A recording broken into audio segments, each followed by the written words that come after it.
Ladies and gentlemen, I am Wiktoria from University of Economics in Katowice, and I am representing my team, speaking about the risk sharing in the contracts in the systems of urban and regional transport, gross cost contracts versus the net cost ones.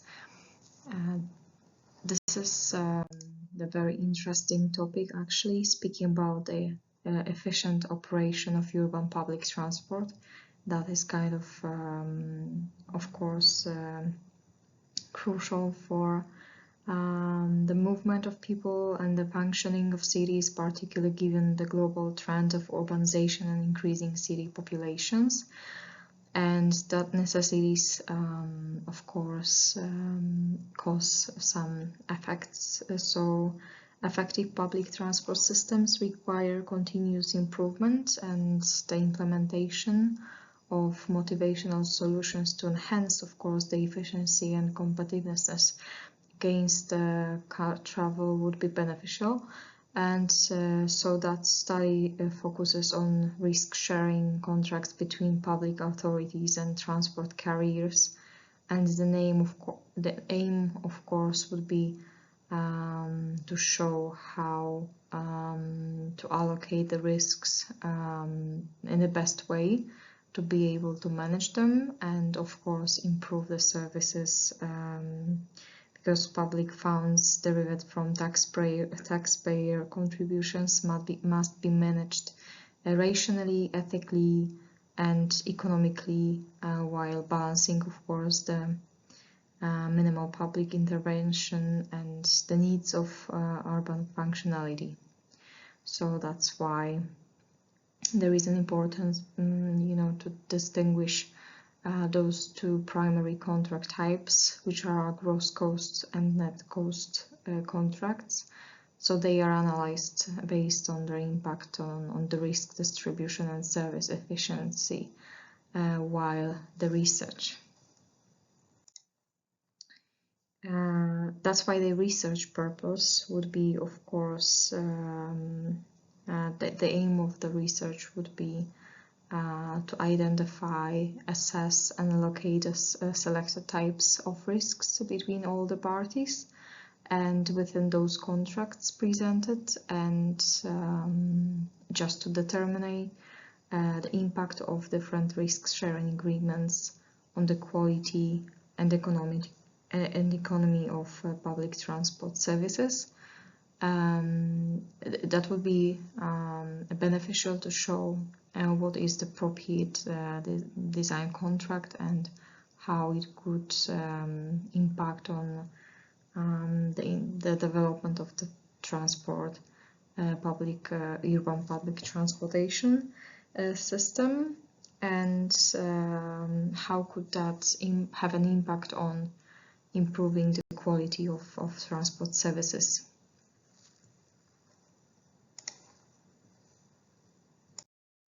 Speaking about the research methods, of course, we need to mention the literature review, which is the analysis of existing literature on the organization of urban and regional public transport and the types of contract used, data analysis, examination of collected figures, of course, and available study results.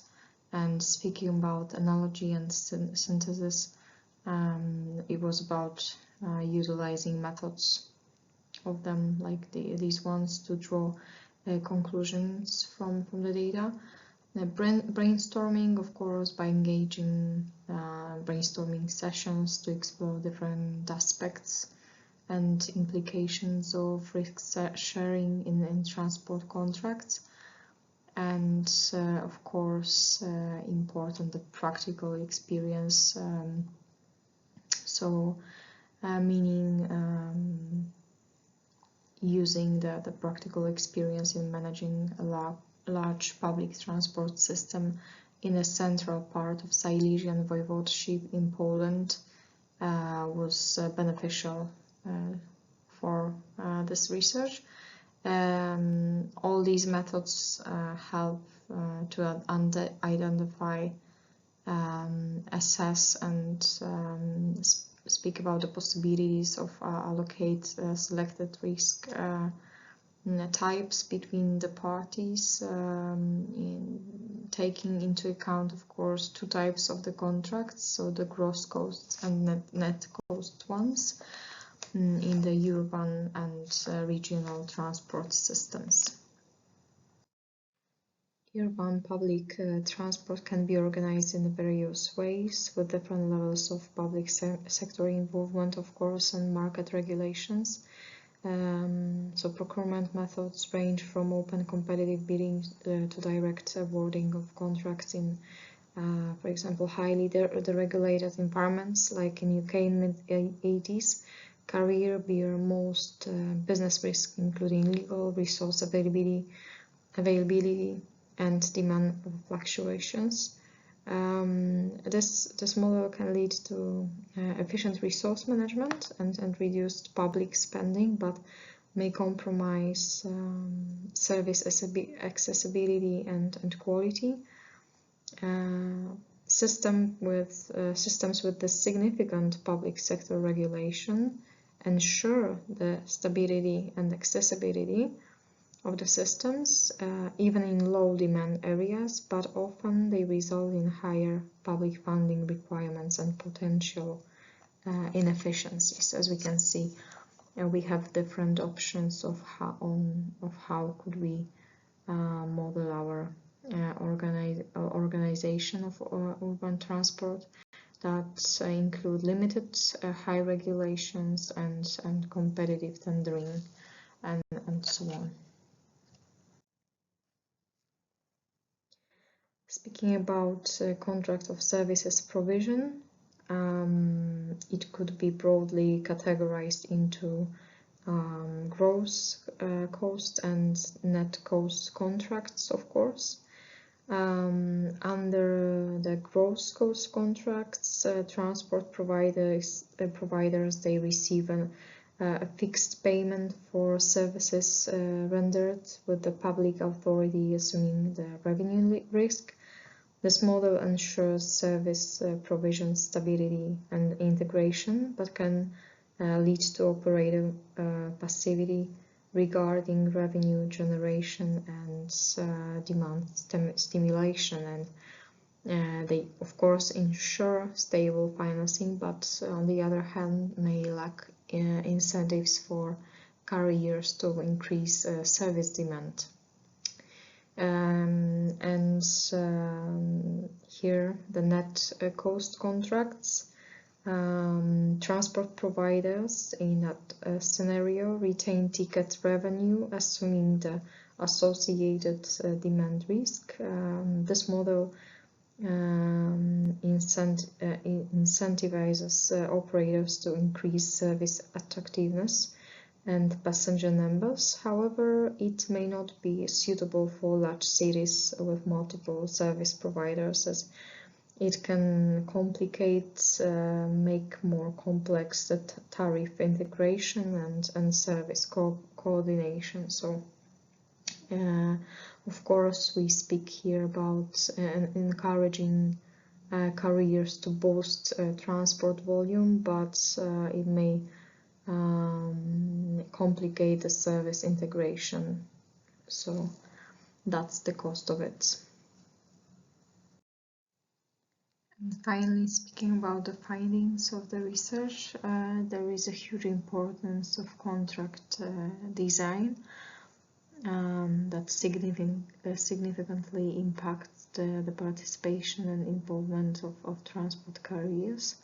And properly designed contracts can motivate carriers to effectively work towards improving transport quality and increasing passengers numbers. And there is an impact of net cost contracts. Of course, the contracts of this type, they can encourage carriers to optimize service delivery and attract more passengers. And speaking about the gross ones, for example, on the other hand, they are more suitable in environments with multiple carriers and where public transport integration is a strategic goal. These ones ensure stability in service provision, especially in areas with the low demand. There is also a need of motivation provisions. Gross cost contracts should include motivation provisions to encourage, for example, transport providers to improve service quality and efficiency, and without such provisions, carriers may lack incentives to enhance service delivery and increase transport volume, for example. From the risk point of view, principles, let's say, gross cost contracts often lead to passivity among transport providers regarding income generation from ticket sales. Providers focus on minimizing operational cost rather than increasing passenger numbers or improving service quality. There were the insights. We mentioned also that one of the keys for the success would be integration and coordination, because in gross cost contracts, the integration of different operations and coordination of services are crucial, and proper contract design can facilitate competition among providers while ensuring service quality and integration. And speaking about the lessons from various models, the research highlights the importance of learning from different organizational models and adapting them to local contexts. Both gross and net cost contracts have their advantages and drawbacks, and their application should be considered the specific needs and condition of the urban transport system. And just to summarize, of course, the future contracts should focus on risk-sharing mechanisms and motivational systems to ensure continuous improvement in transport services, and continuous assessments and adaptation of contract models are necessary to address the evolving challenges in urban public transport. This research emphasized that the success of urban and regional public transport system depends on the strategic design and implementation of contracts that align incentives, allocate risks appropriately, which is the key, and foster continuous improvement in service quality and efficiency. And that led us to summarize that public sector management of public funds and risks in urban transport must balance legal, ethical, and economic principles, and risk sharing between public authorities and transport service providers is crucial for optimizing public fund utilization and as well as improving service quality.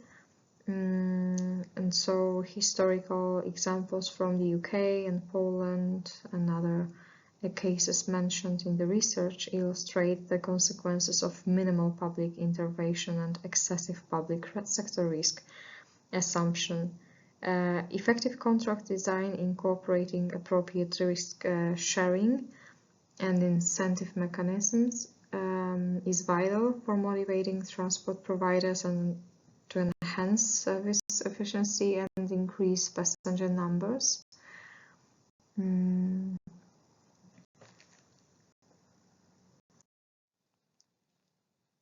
That brings us to the end, and we need to know that there is a need for effective, efficient and economic use of public funds, and the key to improving the quality and volume of public transport services is, among others, appropriate risk sharing and a careful contract design that is critical for engaging transport carriers and ensuring services or service improvements.